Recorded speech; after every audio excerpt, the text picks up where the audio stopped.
really love to do is go back and forth between writing an orchestra piece and thinking in that vein, which is, to me, a completely different way of thinking than chamber music.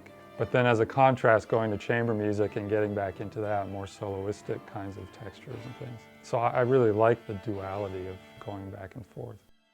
You know, some things will come from improvising at the piano, but since I'm a pianist, it's sort of, I automatically will do pianistic things, and that always is not going to translate to another instrument. So when I'm thinking about other instruments, I really try to imagine A, what the performer looks like on stage playing the instrument, and B, physically what it's like to be playing this piece that I'm working on, and how it sounds in that space, wherever it is. You know, I try to sort of imagine myself as an audience member, and okay, there are people playing something on stage. What is that, and how does it come off?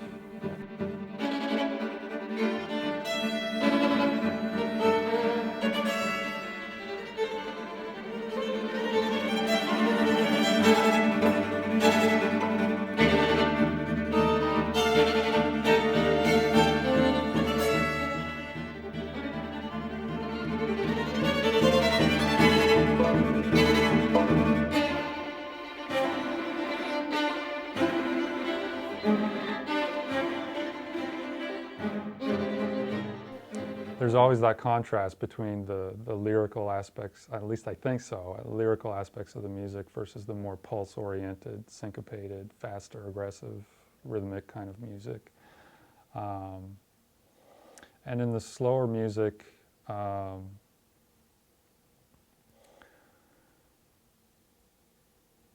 think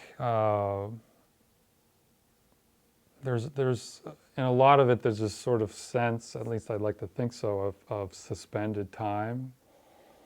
And I think part of that maybe, and in some of my slower music too, I have quoted Gregorian chant.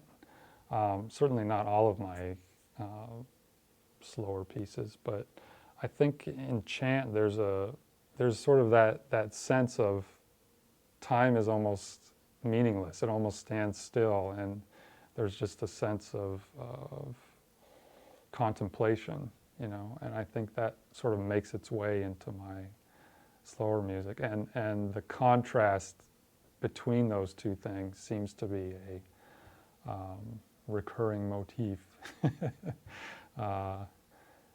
in many of my pieces.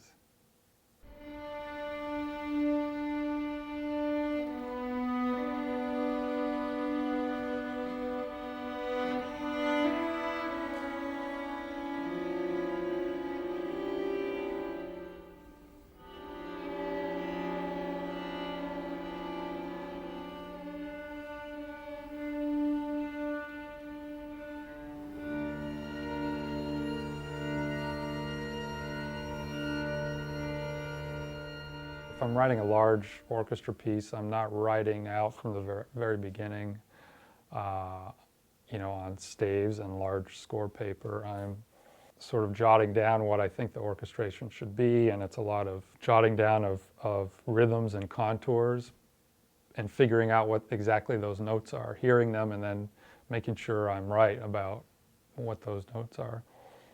I think a big reason I do that is because I can fit so much on a, you know, I'll use a piece of 11 by 17 paper. I can fit quite a lot of music doing it that way, so I can see it all at once rather than writing it on 40 pages, you know, and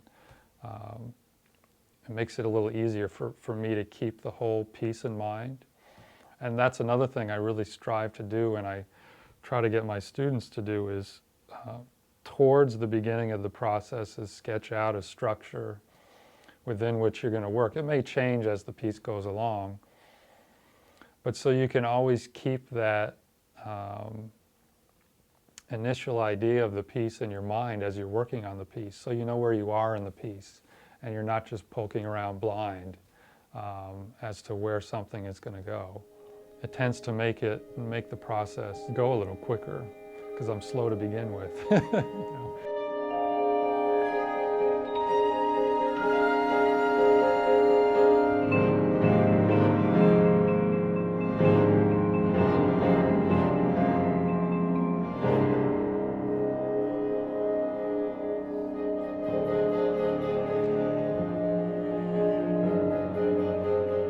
I'm constantly thinking about communication, you know, because that's ultimately, I'm after two things, is, you know, writing a piece that works on its own musical terms and writing a piece that communicates something to an audience.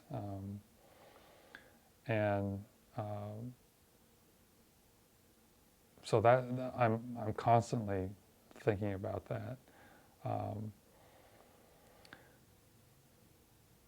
Now, having said that, you know, you can't, you know, an audience is not a one-person deal. There's all sorts of people with different backgrounds in your audience. But, you know, if you study comedy and you tell a joke and a whole room laughs, there's something universal in that joke and in the timing of that comedian, something that works in that. And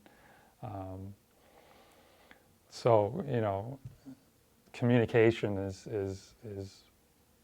a big deal for me, and I'm constantly thinking about that.